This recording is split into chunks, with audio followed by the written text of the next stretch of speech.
Good morning, I'm Angelo Castro III. I'm Angela, and we are the Castros. We bring you the news. And the views that make you Sometimes think. we agree. Sometimes we don't. This is News and Views. The Senate Blue Ribbon Committee resumes its investigation into anomalous flood control projects, with Senator Panfilo Ping Lacson returning as its chairman. Let's watch this.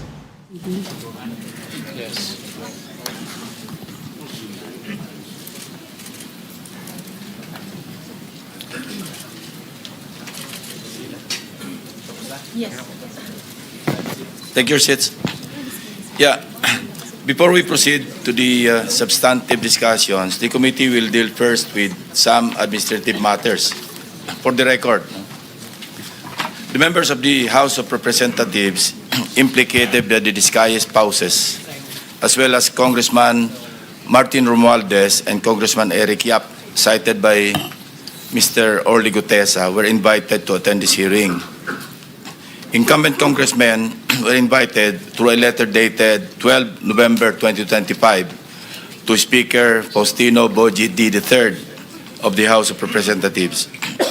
Now, according to Speaker D, the members will not be appearing before the committee today in order to avoid any possible prejudice to the ongoing investigation and eventual findings of the ICI, Independent Commission for Infrastructure, given that the invited members have already submitted themselves to its jurisdiction and proceedings.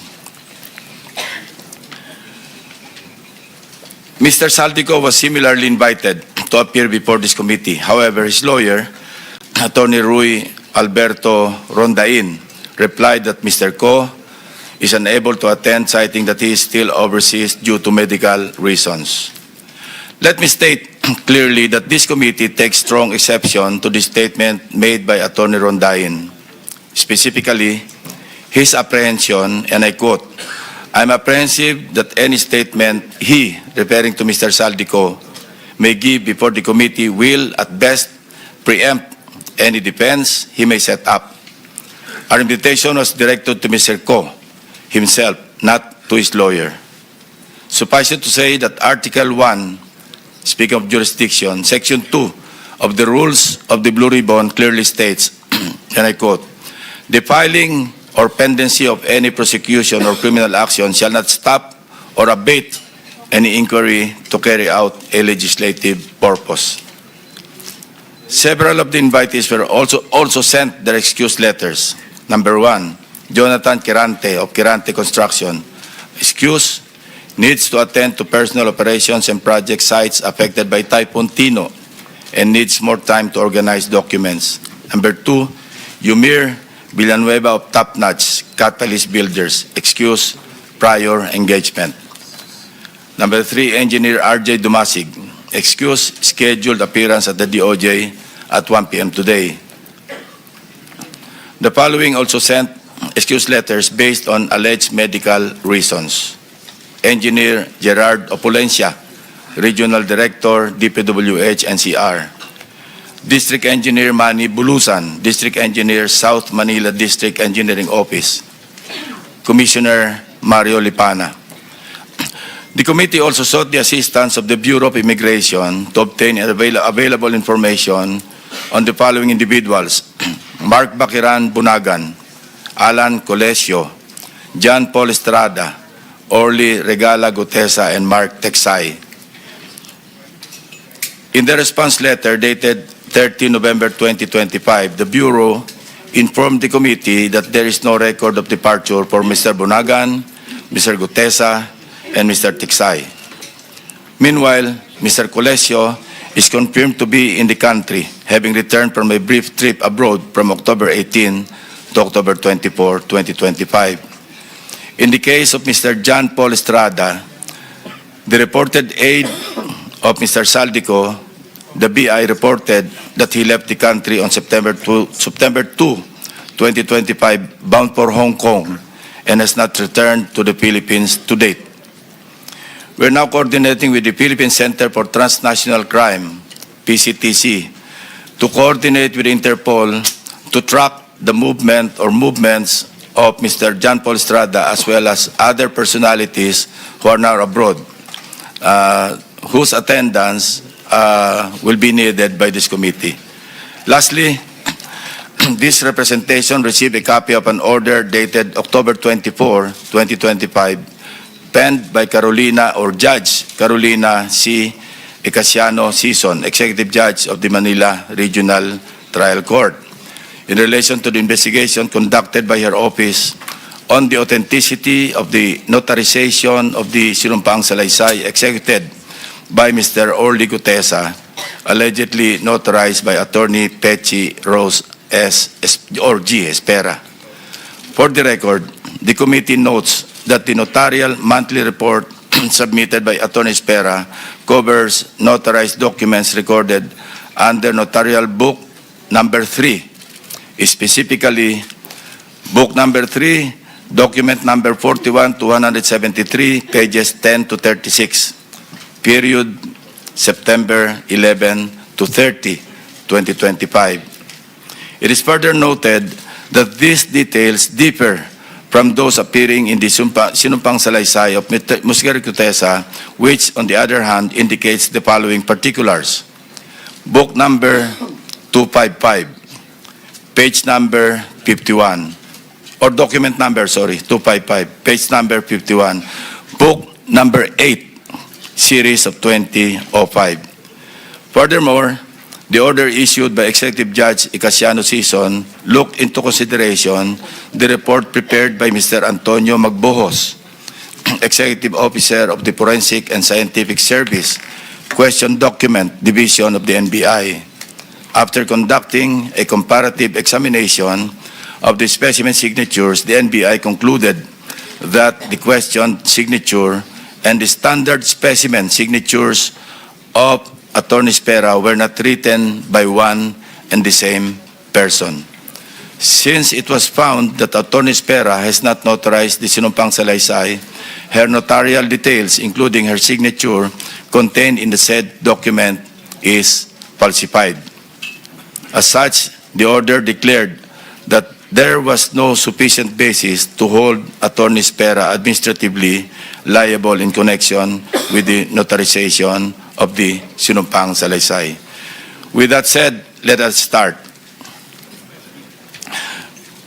We will recognize again the members of the committee in the order of their arrival. And the first to arrive is, as usual, Senator Erwin Tulfo. Of course, the Senate President, we are joined with the Senate President to arrive second. Then followed by Senator Ontiveros, Senator Pangilinan, Senator Marcoleta, Senator Bam Aquino. So, Senator Tulfo, you have the floor. Thank you, Mr. Chair. I just have a quick statement, Mr. Chair. Distinguished members of the committee. The Professor Wina Guerra of UP Center for Integrated and Development Studies in her policy paper, Flood Control Fiasco, the Policy Reckoning for Accountability in the Philippines, revealed that our flood control failures stem not from lack of funds, but from absence of credible science, data, and accountability, and also, of course, of corruption. One of her recommendations is the revival of Project NOAA and its return to the Department of Science and Technology. Project NOAA once provided real-time hazards, rainfall, forecast, flood simulation, guided both national agencies and the LGUs. It is for this reason that I urge this committee to recommend the said policy, Mr. Chair. Thank you. Before anything else, we also invited, again, former Undersecretary Roberto Bernardo. He has submitted his supplemental affidavit to the Department of Justice, and we want to hear, for the record, his Sinumpang Salaysay as submitted, or supplemental affidavit. This is supplemental to the September 25 affidavit that he submitted likewise to the Department of Justice, which he also testified before this committee. So, Undersecretary Bernardo, you're recognized. Good morning, Mr. Chair and the honorable members of the Blue Ribbon Committee. Mr. Chair, may I be allowed to read an opening statement? Go ahead. How many minutes? 3 minutes lang po. Go ahead. Okay. Salamat po. Dear Senator Lacson and honorable members of the Blue Ribbon Committee, again, I am Roberto R. Bernardo, formerly an Undersecretary for Operations of the Department of Public Works and Highways. Today, I am once more before the Honorable Blue Ribbon Committee upon its invitation and consistent with my assurance during my first appearance last September 2025 to fully cooperate in its ongoing investigation. I am here not only out of respect for the invitation of the Honorable Committee, more importantly, I am compelled to come clean because of my fear of God Almighty and my ardent desire for my countrymen to give me a chance to atone for what I have done and failed to do, for which I offer no excuse or justification. Nung ako'y nabanggit sa mga irregularidad na ito, ang una kong naisip ay manahimik tungkol sa nalalaman ko. Haharapin ko na lang ang mga asunto na isasampa sa akin. Ako ay aasa na lamang sa pamamagitan ng aking pananahimik ay makakakuha ako ng proteksyon mula sa makapangyarihan sa politika at maimpluwensyang mga personalidad na silang may pakana o kaya nagbigay daan sa mga irregularidad na ito. Gayunpaman, napagtanto ko na ang isang pagkakamali ay hindi maaaring iwasto ng isa pang pagkakamali. At kung may maisang pamangkaso ay maaaring magtagal ito bago matapos. Sa aking pagkakaalam sa mga nakarang scam, tulad ng ilang kaso ng PDAF, mahigit isang dekada na ang nakalipas, hanggang ngayon ay dinidinig pa. Kawawa ang bayan. Hindi ko matiyak kung ang mga pangunahing may sala sa mga irregularidad na ito ay mapapatawan ng kaukulang parusa sa lalong madaling panahon. Gayunpaman, umaasa ako na sa pamamagitan ng kasulukuyang mga pagdinig ay makakabuo ang ating mga mambabatas ng kaukulang batas na hindi lamang tutugon sa epekto ng mga maanumalyang gawain ito, kundi na rin makakapigil sa pag-ulit nito. The magnitude of the irregularities and how this have gravely affected and will affect our nation and its citizens cannot be overemphasized. I am committed to disclose everything that I know regarding these anomalies, particularly the complicated and ingenious ways by which these were carried out and perpetrated all these years. This, despite the serious threats to my personal safety and that of my family and loved ones. Mula sa aking paninilbihan bilang isang mababang laborer hanggang ako'y naging isang undersecretary, napag-alaman ko na ang profesional na kakayahan at integridad ay maaaring hindi sapat upang matiyak ang tagumpay sa profesional na karera ng isang tao. Nakapaloob sa isang tiwaling sistema kung saan ang isang tao ay pinangakuan ng biyaya o kaya'y pinipilit na lumahok sa mga irregularidad. Ang takot sa maaaring masamang mangyari bunga ng hindi pagsunod o pagnanais na rin sa personal na pakinabang o kaya'y kombinasyon ng dalawang ito ay sumisira sa moral na direksyon ng isang tao. Lalo na kung ang mga dapat na may pangunahing kakayanan na humadlang sa masamang gawain ay siya ring may pakana nito at nagbibigay daan dito. Naniniwala ako na hindi lamang ako ang nakaranas sa sitwasyong ito. Nakikiusap ako sa mga nasa ganitong kalalagayan na magtiwala sa kinauukulan at lumantad na at makipagtulungan sa kasalukuyang investigasyon. In connection with my application for coverage as a state witness under Republic Act No. 6981, I have earlier submitted to the Department of Justice a second supplemental affidavit, further clarifying my previous disclosures on the government flood control and other infrastructure projects subject of the present proceedings. Once again, with the assurance of the Honorable Committee that my rights and benefits under RA 6981 shall be respected, I will be submitting the second supplemental affidavit to the Honorable Committee with the prior authority of the Department of Justice through the Honorable Frederick A. Vida, Acting DOJ Secretary, as set out in an authority to disclose, which I am likewise submitting to the Honorable Committee. Thank you po. Proceed with your statement.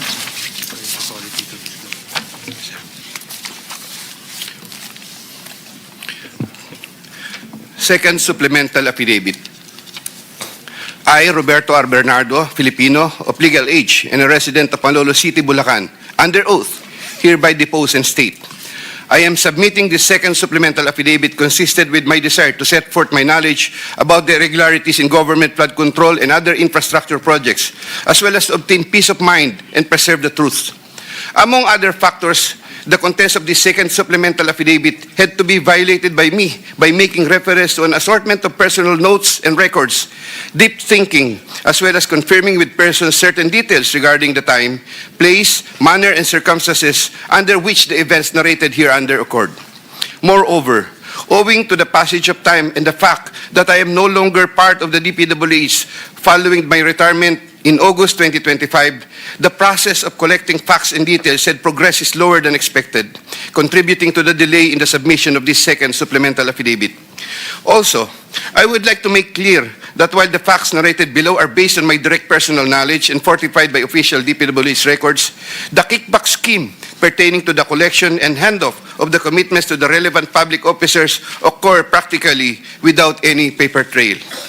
A statement of facts available to all, applicable to all. Over the decades that I worked for the DPWH, it has always been my philosophy to form good working relationships between and among my bosses and or superiors, inferiors and or subordinates, and other colleagues, even without the promise or expectation of a reward or personal advantage. I would rather troubleshoot problems than develop enemies and immediately address all concerns. I would do this so that I can effectively perform my duties and responsibilities under the DPWH. Unfortunately, this professional orientation of mine has forced me to compromising situations that include the matters narrated hereunder. I reiterate my deep remorse and guilt for what I have done, and I am now animated by an honest desire to help rectify the institutional defects in the systems and operations, not only of DPWH, but also other government agencies, and help in developing lasting and meaningful reforms. I can confirm, based on my personal knowledge, that in some form or another, and on various extents, based on current setup, each and every DPWH official, employee from top and down the line is buffeted with various avenues of corrupt acts and practices. This would include high-ranking members of the department, such as secretary, undersecretaries, assistant secretaries, regional directors, district engineers, bids and awards committee members, engineers, inspectors, and all the way down to laborers. This is also true for several top officials of other departments and or agencies, such as but not limited to the Department of Finance, Department of Environment and Natural Resources, Department of Health, Department of Education, Department of Agriculture, Department of Agrarian Reform, Department of Transportation, Philippine Charity Sweepstakes, Philippine Coconut Authority, etc.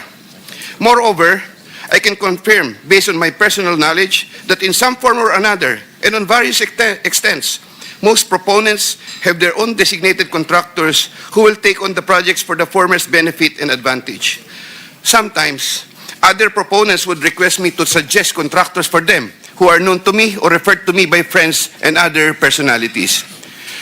There are situations that national and local elected politicians would request me to source projects for them. If given more time and opportunity to review the records and confirm supporting facts, I may be able to particularize the details of these transactions and dealings. Senator Ramon Bong Revilla Jr. I have a close and friendly relationship with Senator Ramon Bong Revilla, and we go all the way back since the time of Amay Bisaya and Mayor Viseo, who first introduced me to the former legislator while I was still a district engineer in Laguna sometime in 2005 or 2006. We frequently meet in important social gatherings. Senator Revilla later on became a godparent of two of my daughters, while I became a godparent to one of his children. When Senator Revilla was incarcerated, I visited him several times at the PNP Custodial Center at Camp Crame. Because of our close relationship, Senator Revilla had asked me for assistance on several matters which I can no longer exactly recall at the moment because this happened a long time ago, and I presently don't have records to help me reconstruct the events. Sometime in the third quarter of 2024, Senator Revilla and I met where he asked me for a list of projects for funding, ostensibly to help him in his national campaign. When Senator Revilla asked me about the percentage of the commitment, I suggested either 20 or 25, to which Senator Revilla said 25%. Soon thereafter, also in the third quarter of 2024, I asked then District Engineer Henry Alcantara to prepare a list of projects, which he subsequently gave to me. The said projects are enumerated in a list here to attach as Annex A. Moreover, still in the third quarter of 2024, I also asked then District Engineer, but later Regional Director for NCR, Engineer Gerard Opalencia, to prepare a list of projects, which he subsequently gave to me. The said projects are enumerated in a list here to attach as Annex B.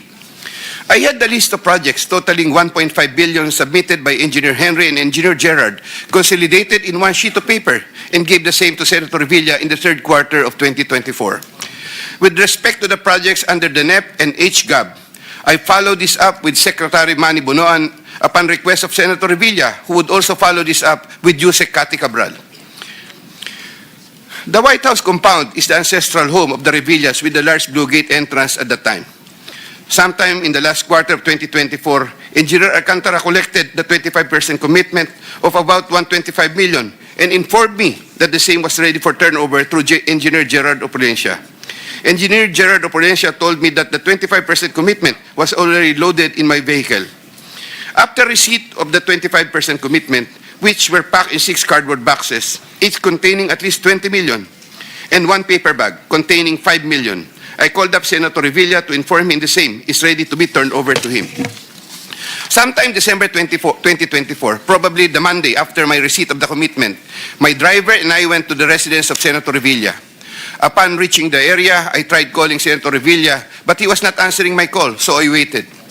After waiting for approximately 1 hour at a nearby gasoline station, we were finally allowed inside the compound by the guard. Once inside, we parked the vehicle, and shortly upon alighting, I saw Senator Revilla at the terrace. I walked over to Senator Revilla for a casual talk. While the boxes were being unloaded, Senator Revilla and I talked for about 20 to 25 minutes. I asked him, "Sen, bakit hindi ka nangangampanya?" Senator Bong replied, "Okay naman pare, maganda results ng survey. Relax muna." The personnel of Senator Revilla helped in unloading the boxes. After the delivery of the commitment, I headed back to Manila. Sometime late January or February 2025, in relation to a list of projects submitted by Engineer Gerard Opulencia, Senator Revilla called me to follow up on the status of the commitment. About a week later, sometime February 2025, I informed Senator Revilla that the same was ready for turnover. Before the start of the campaign period for national elective positions, I directed one of my aides to deliver commitment amounting to 250 million to the residence of Senator Revilla at the White House compound, Aguinaldo Highway, Bacoor, Cavite. Senator Nancy Binay. Carlin Yap Villa is the aide of Senator Nancy Binay, who transacted with me regarding the latter's projects and commitment. If I recall correctly, I first met Carlin in the year 2018 during the budget season at the Senate. Eventually, sometime 2019, Yusek Trigiv Olivar, whom I knew very well, endorsed Carlin to me. From then on, Carlin would contact me directly to follow up the status of different matters. Sometime fourth quarter in 2022, Carlin, claiming to act on behalf of Senator Binay, asked my help for the transfer of an assistant district engineer in Mindanao to another district, a request which I endorsed to Sec. Bonoan. Sometime during the third to fourth quarter of 2022, Carlin requested on behalf of Senator Binay for a list of projects worth around 1.882 billion with 12% commitment. The said projects are enumerated in a list here to attach as Annex C. I got 3% of 1.882 billion. I prepared a list of projects within my area of jurisdiction with the help of DPW's officials, but could not recall at this time exactly who among them gave me the list. But I can recall that it was Engineer Manny Bulusan who coordinated the collection of the commitment. Eventually, during the first quarter of 2023, the commitment was delivered to Carlin for Senator Binay in several tranches in Makati and Quezon City. But I could not recall at this time the details of the deliveries, but I undertake to submit additional information thereon. Sometime last quarter of 2023, Carlin again asked for Senator Binay a list of projects for inclusion and funding under the 2024 GAA, which I provided with the help of Engineer Gerard Opulencia and Engineer Henry Alcantara. The total list of projects initially amounted to 2.5 billion, but which was reduced to 1.672 billion. The said projects are enumerated in the list here to attach as Annex D.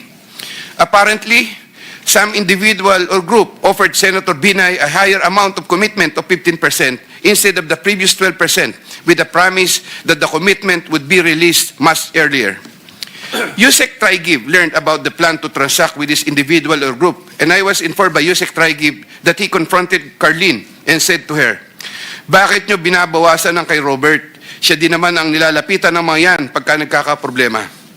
However, sometime later part of December 2023, Carlene called me and requested for a 50 million advance for Senator Binay's shoes for the holiday season because the individual or group was unable to deliver on their promise, and which I then helped to fix. Thereafter, Carlene told me that Senator Binay was expecting an increase in the commitment from 12 to 15%, which I agreed to fulfill. I did not get any percentages from the aforementioned projects worth 1.672 billion, but I was reimbursed the 50 million which I earlier advanced. I was nurturing goodwill with Senator Binay by fulfilling the commitment. Sometime 2024, Carlene requested me to relay to Sec Bunoan Senator Binay's request for some allocation under the NEP, which I did. Sec Bunoan allocated 500 million for Senator Binay under the NEP for 2025, which I relayed to Carlene. Carlene told me to prepare a list of projects for the 500 million allocation. I then asked a list of projects from Engineer Henry and Engineer Gerard worth 500 million, which I then submitted in person with Sec Bunoan, who then told me he will instruct Yusek Cabral to include the same in the NEP. The list of projects was included in the NEP for 2025. The said projects are enumerated in a list here to attach as Annex E. Likewise, sometime in the last quarter of 2024, Carlene for Senator Binay asked for a list of projects to be included in the 2025 GAA. I then directed Engineer Henry and Engineer Gerard of Polesia to prepare a consolidated list of projects. I submitted a list of projects totaling 3 billion to Carlene, but only approximately 2.6 billion was included. The said projects are enumerated in a list here to attach as Annex F. After these projects appeared in the GAA, Engineer Bulusan, Engineer Opolesia, and myself collected, raised, and prepared the 15% commitment, which was all turned over to me. There were difficulties in collecting the commitment as there were contractors, congressmen who did not give amount considering the issue of for later release projects totaling approximately 80 million more or less, which I had to advance. Despite this total commitment collected and raised for Senator Binay was 15% of 1.2 billion or around 468 million more or less. I earlier mentioned that the 37 million more or less was delivered at Horseshoe Village, Quezon City, which refers to the amount collected by Engineer Henry Alcantara. But upon full recollection, there were two deliveries. The first delivery amounted to 340 million at a house in Horseshoe Village, Quezon City, and the second delivery amounted to at least 200 million at another house, but also in Horseshoe Village, Quezon City. After the second delivery, Carlene told me, "Kinuha na ni Sir, salamat raw. Hindi ka raw kakalimutan sa Makati." The Sir refers to the husband of Senator Binay.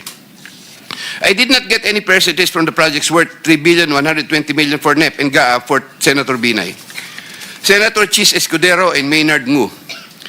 I met Maynard Ngu at the Manila City Hall during the term of Mayor Erap, and while I was the city engineer of Manila sometime in 2013. Maynard Ngu is a familiar figure in the social political circles, as he would be handling substantial donations to politicians during election season, including the distribution of mobile phones. During the 2022 national elections, Maynard Ngu approached me and asked for help in raising campaign funds.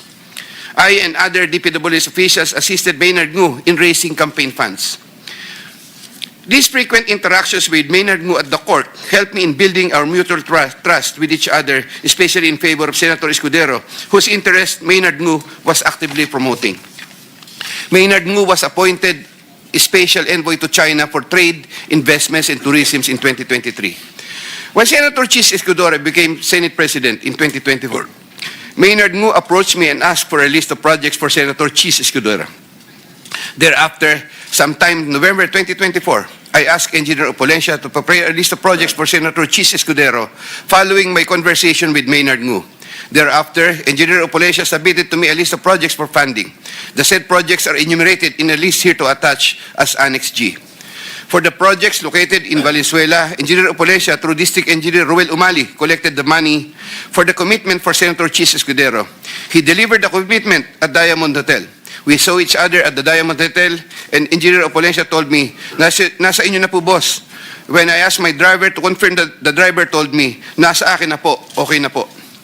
For the projects located in Marinduque, Engineer Opolesia, through Regional Director Ryan Altea, collected the commitment for Senator Chis Escudero.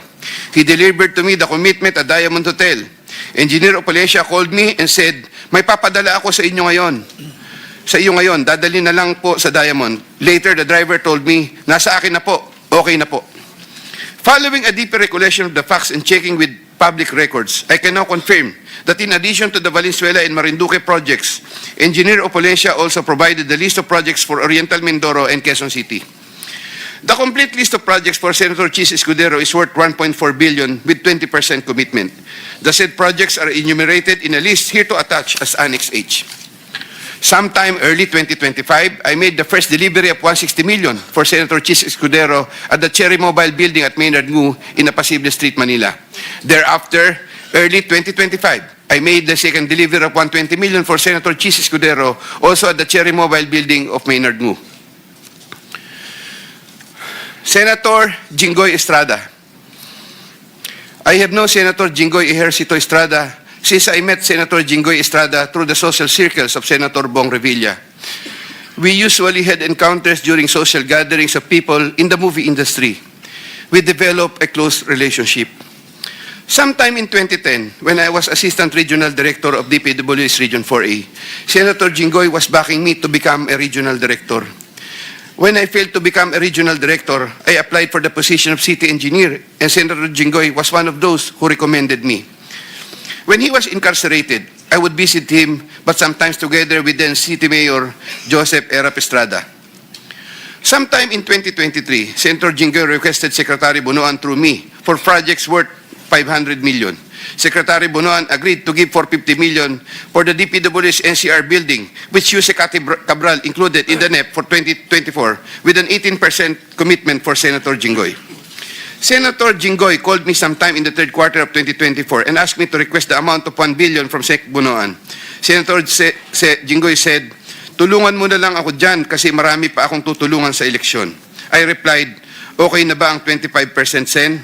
Sen Jinggoy responded, "Okay na ang 25%.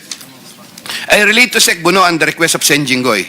The former then asked me to prepare a list of projects for the latter. In turn, I asked Engineer Gerard Opolencia for a list of projects.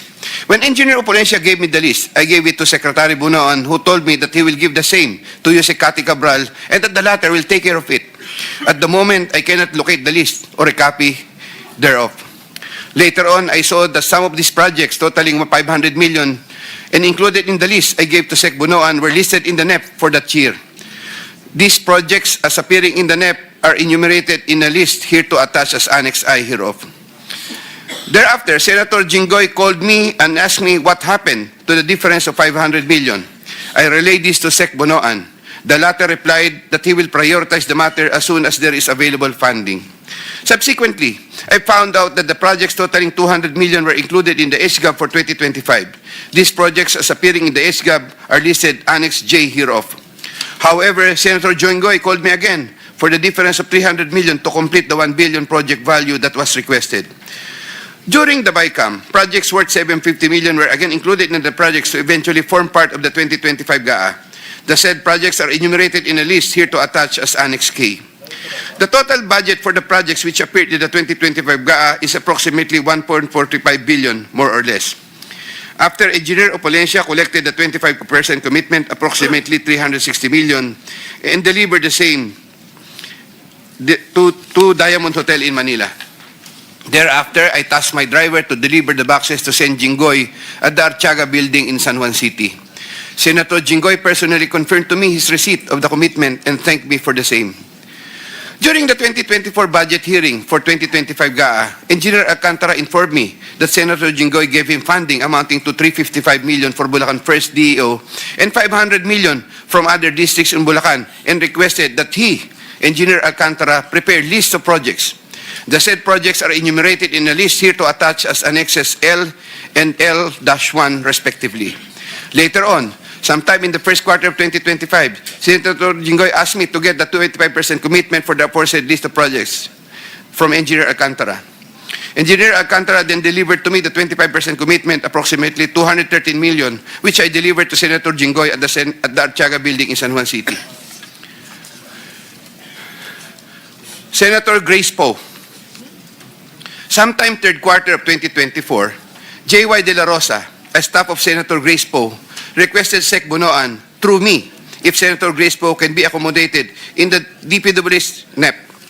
Sec Bonoan told me there is a 500 million for Senator Grace Poe and instructed me to ask the Senator for a list of projects. Jewa de la Rosa told me to coordinate the matter with Mrs. Patron, a contractor. Mrs. Patron told me to prepare the list. Upon my instructions, Engineer Gerard Apollesia submitted a consolidated list of the following projects, 1 in Laguna and 3 in NCR. These projects are indicated in the list here to attach as Annex M. Thereafter, the list of projects was included in the NEP by Sec Bonoan through Yusek Kati Cabral. Later on, the said projects appeared in the GAA for 2025. There was a 20% commitment collected for Senator Grace Poe. Mrs. Patron, a contractor, collected the commitment for Sen. Grace Poe at Diamond Hotel from one of my aides. Congresswoman Mary Mitzi Mitz Kahayon Uy. There were projects released in Congresswoman Kahayon Uy's congressional district, which I facilitated. I submitted projects being proposed by her to proponents for funding, the details of which I am still verifying and confirming at the moment. Congressman Flerida Robes. There were also projects released in Congresswoman Flerida Robes' congressional district, which I facilitated. I submitted projects being proposed by her to proponents for funding, the details of which I'm still verifying and confirming at the moment. Congressman Zaldico. In addition to my statements in my affidavit dated 25 of September 2025, I was told by Engineer Alcantara, Congressman Zaldi would from time to time deal also with Engineers Gerard Pacanan, Gerard Apollesia, and Danny Villa. There were times Engineer Gerard Pacanan and Gerard Apollesia would give me certain amounts, supposedly from Congressman Zaldico. Yusek Traigib Olevar of Debed. In addition to my statements in my affidavit dated 25 of September 2025, I wish to add that I have known Yusek Traigib as early as 2010 when he was still a staff of Senator Bong Revilla. He is a common figure in budget deliberation hearings and by reason of which I had interacted with him on multiple occasions. Yusek Traigib then worked under the office of Senator Edgardo Angara and then later worked under the office of Senator Sani Angara. When Senator Sani Angara became a chairman of finance, Yusek Traigib and I would have several interactions as part of our work in budget preparations. When Senator Revilla was incarcerated with Senator Jingoy Estrada, Yusek Traigib and I would frequently call each other so we can help look after the welfare of concerns of Senator Revilla, whom I visited several times with Senator Jingoy Estrada while they were in detention. Aside from the details I had earlier mentioned in my affidavit dated 25 of September 2025, Yusek Traigib and I also had transactions concerning Senator Angara between 2019 and 2024, where Yusek Traigib received deliveries representing 12% of the projects of Senator Sani Angara, while the latter was chairman of finance. As I previously mentioned in my affidavit dated 25 of September 2025, Yusek Olevar and I discussed the program appropriations supposedly for the Office of the Executive Secretary. Thereafter, DPWH received a special allotment release order, which included projects worth 2.85 billion. The contract IDs for the projects worth 2.85 billion covered by the said SARO can be secured from the records of DPWH Regional Office for Region 3 and the 1st District Engineering Office of Bulacan. Moreover, in the program allocation for 2025, there could have been an additional 12 billion more or less funding, which I am verifying and confirming at the moment. DPWH Secretary Mark Villar and Yusek Cabral. I was appointed Assistant Secretary of DPWH by former President Rodrigo Duterte in 2016 during the term of DPWH Secretary Mark Villar. As Assistant Secretary for Operations, I was assigned over the Visayas regions. While I was Assistant Secretary for Operations, I was introduced to Carlo Aguilar, a cousin of Sec Mark Villar. Yusek Cabral was already the Undersecretary for Planning Service when I became Assistant Secretary. As Undersecretary for Planning Service, Yusek Cabral was working closely with Sec Mark Villar for the allocation, listing, and budgeting of all the DPWH infrastructure projects. While I was Assistant Secretary, I was also later designated as Chairman of the Central Bids and Awards Committee, Central BAC. In the later part of 2017, I was promoted to Undersecretary of the DPWH during the incumbency of Senator Mark Villar and took my oath of office as Undersecretary before him. In the first quarter of 2018, I was designated as Undersecretary for Operations for NCR, 4B, and the 3 Visayas regions. Upon my request, I was replaced as Chairman Central BAC sometime in February 2020 because of political intrigues, as I was reportedly siding with then City of Manila Mayor Isko Moreno, who was vocal against then-President Rodrigo Duterte. All of this time, the funding of all projects was cleared through Yuse Cabral for approval by Sec Mark Villar. From time to time, Yuse Cabral would ask me to submit detailed list of projects with regards to lump sum fund allocations of DPWH, which list she sometimes would approve herself or forward to Sec Mark Villar for approval. Among others, this included EDSA and other major roads, project allocations, maintenance of creeks and waterways, etc. The commission for these approved projects was 10% and divided as follows: 50% to Carlo Aguilar, presumably for Sec Mark Villar, 25% Yuse Cabral, 25% for myself. Undersecretary Maria Catalina E. Cabral. As a general rule, with very little exceptions, it is Yusek Maria Catalina Cabral, with the imprimatur of Secretary Mark Villar, and later continued by Sec Manny Bonoan, who had control at the DPWH level to remove, include, add, deduct, or modify insertions of items in the NEP for infrastructure or those pertaining to DPWH. Yusek Cabral would tell me that she would communicate and meet legislators to inform them of the amount of their allocations and ask them for titles of projects that they want to include in the DPWH budget. In a matrix of process flow that I have prepared, which I am attaching here to as Annex N, Yusek Cabral has total influence and authority in preparing and finalizing the NEP for infrastructure. On multiple occasions, I personally delivered and also caused to be delivered cash to Yusek Cabral at her house at Tatalon, Quezon City, and other places.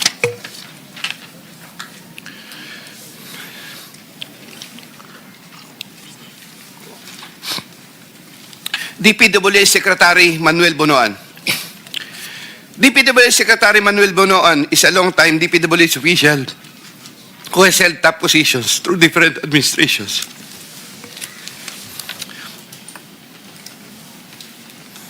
I look up to Sec Bonoan and consider him as a mentor. I treasure his guidance and friendship over the years. Prior to Sec Bonoan's assumption as Secretary of DPWH, I was the Undersecretary for Operations and Planning for NCR Visayas, having assumed the said position in 2018. Unlike during the time of Sec Mark Villar, when I was not given much task, even removed as back chairman, and had very limited operational functions during the COVID pandemic period, Sec Bonoan entrusted me with more operational functions and let me work more closely with Yuse Cabral. Sometime in 2022, Sec Bonoan directed me to submit a list of projects for possible inclusion in the NEP for fiscal year 2023 worth around 450 million. Without question and delay, I asked Bulacan First DEO for a list of projects for funding. Thereafter, Engineer Alcantara submitted to me a list of projects for funding under the NEP. Those projects are indicated in the list here to attach as Annex O. In compliance with this order, I forwarded the list to Sec Bonoan. He told me that Undersecretary for Planning Maria Catalina. Okay, that's the Senate Blue Ribbon Committee as it resumed its hearings on the flood control probe. We had, what we just last saw and heard was the opening statement and the supplemental affidavit, second supplemental affidavit of former Yusek Bernardo, who implicated several senators. One is former Senator Revilla. Then you have Senator Nancy Binay, Senator Grace Poe, Senator Chis Escudero. We had former Senator Angara, Secretary Mark Villar, Secretary Bonoan. Yung kay noticeable, yung kay Yes. former Secretary Bonoan is naiyak-iyak pa si Yusek Bernardo as he was trying to deliver the statement, and he was sharing the amounts and how the money was divided. Yeah, so during his speech, in his supplemental affidavit, sabi ni Yusek Bernardo, sometime in 2023, Senator Jingo Estrada requested Secretary Bonoan through him for projects worth 500 million. Secretary Bonoan agreed to give 450 million for the DPWH NCR building, which Yusek Cabral included in the NEP for 2024 with an 18% commitment for Senator Jinggoy. The complete list of projects for Senator Chis Escudero naman is worth 1.4 billion with 20% commitment. Notice that there are no congressmen present in that hearing.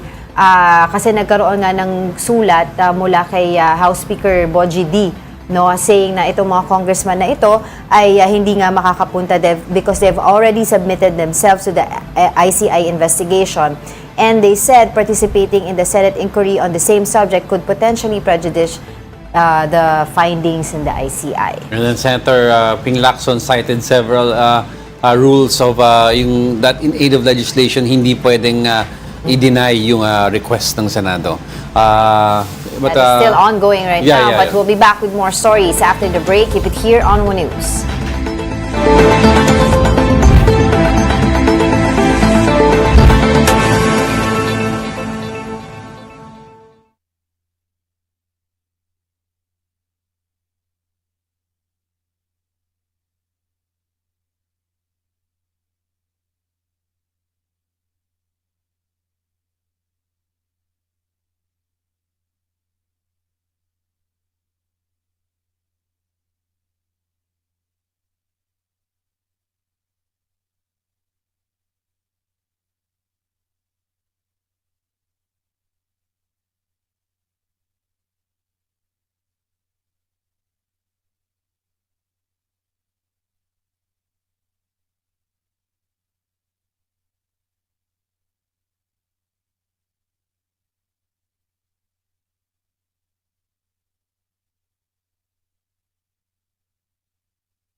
Welcome back. You're still watching News and Views here on One News. You're currently watching a special episode of News and Views as we are broadcasting the resumption of the Senate Blue Ribbon Committee's hearing. Let's watch this. Justice is a lookout bulletin.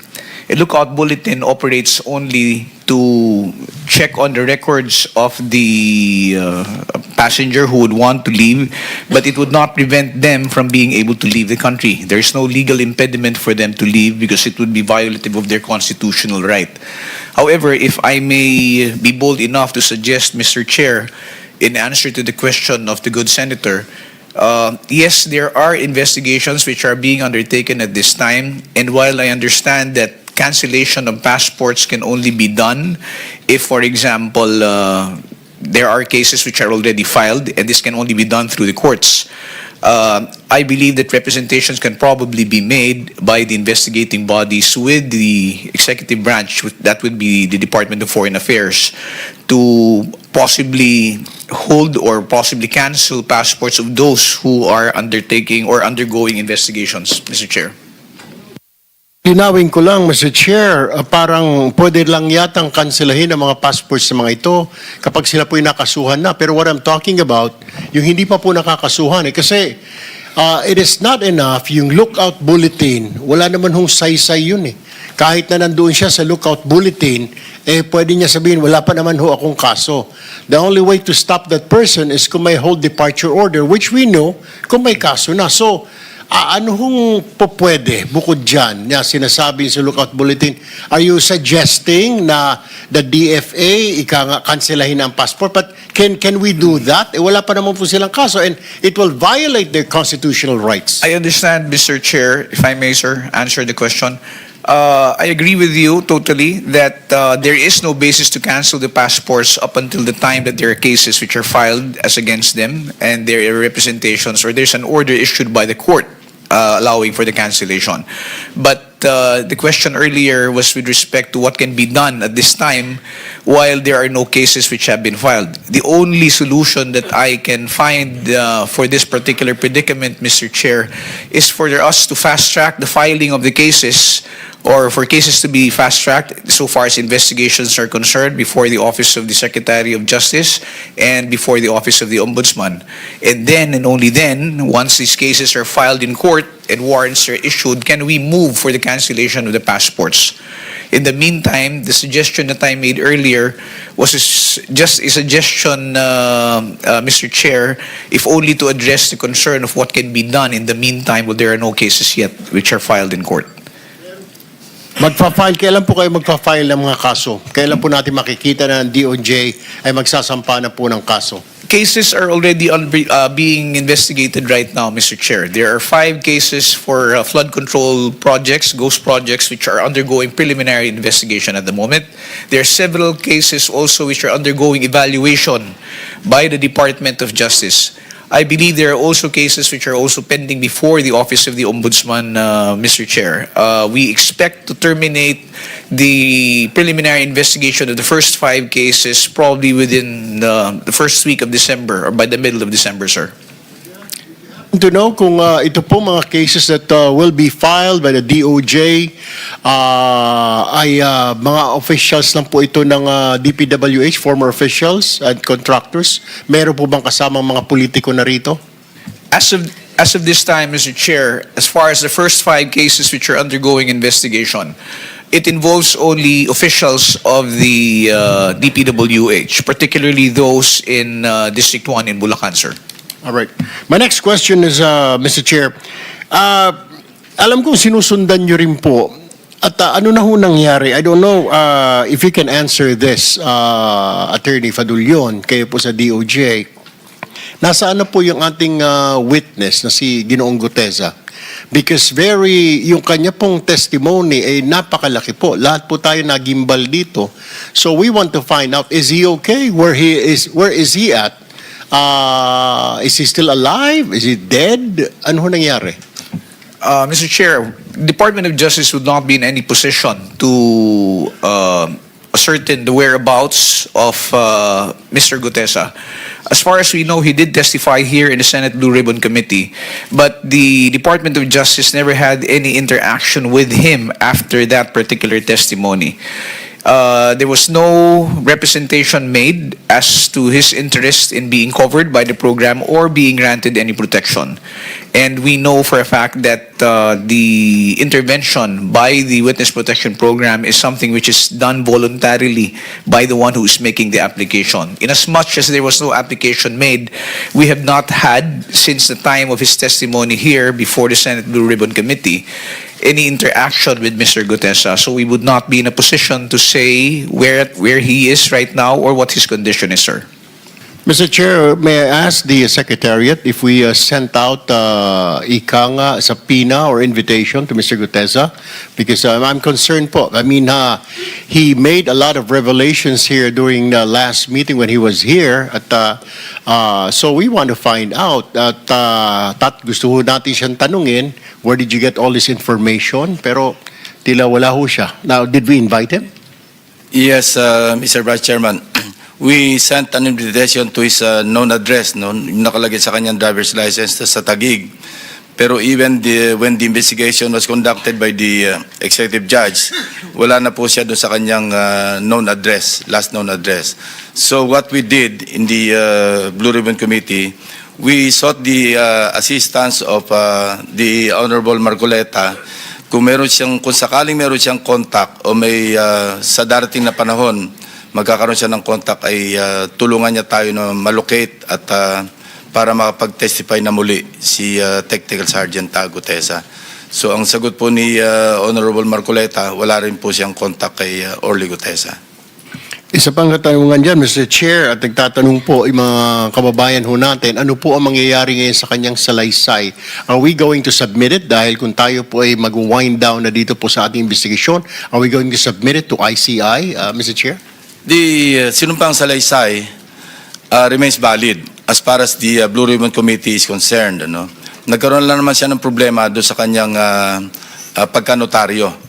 And hindi naman po siya sumipot sa DOJ, sa Ombudsman, even sa ICI. So wala po tayong magagawa doon. But as far as the committee is concerned, pag tayo po ay nag-submit ng ating committee report, yung kanyang sinumpaan sa salaysay, as I mentioned earlier, remains valid. Kasi yun naman ay sinumpaan niya ng bukod dito sa harapan ng komite. Thank you, Mr. Chair. And now I direct my question to Yusek Bernardo. Yusek Bernardo, or Engineer Bernardo. Common practice po ang bentahan ng mga pondo sa lower house. Alam po natin yan. Alam po ninyo yan. Ikaw po ba ay naalok na rin ng pondo for flood control ng mga mambabatas? I know you've been talking about senators, may mga congressman. Pero ikaw po ba ay nabentahan na ng pondo para sa flood control?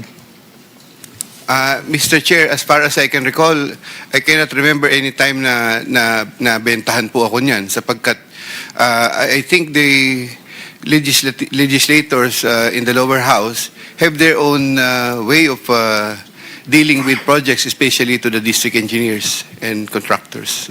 So, sa district engineer po ang nagkakaroon ng transaction between the lawmaker at saka yung district engineer. Tama po ba ang pagkaintindi ko? Yes po, Mr. Chair. As far as I know po, puro ganun po. Alright. Walk us through, Engineer Bernardo. Pag nagbaba na po ng pondo, ng budget, ang isang politiko, congressman man yan, sa district, ano po ang nangyayari? Siya rin po ba, tama po ba na siya rin po ang nagsasabi, nagdidictate, ito ang kontratista na gusto kong panalunin mo because siya yung kontratista ang magbibigay ng komisyon kay congressman o sa politiko. Tama po ba yun? Can you walk us through after na ibaba yung pondo ng mababatas doon sa distrito? What is it? Alright, that is the ongoing Senate Blue Ribbon Committee hearing as it resumes its of course, investigation on the anomalous flood control projects. And that wraps up today's episode of News and Views. Right, join us again on Monday, but for the meantime, of course, on Monday, I'm Angela Lagunsad Castro. And I'm Angelo Castro III, kapatid, we are One News. All sides, all the time. And let's take you back to the Senate Blue Ribbon Committee hearings as it resumes its investigation into flood control projects. Lumipat dito kay Engineer Alcantara. Nabanggit niyo po ang Office of the Executive Secretary na kasama din po dito sa flood control. Ewan ko bakit to sila may flood control. Ang tanong ko po, sino sa Office of the Executive Secretary ang kausap po ninyo? Can you name names?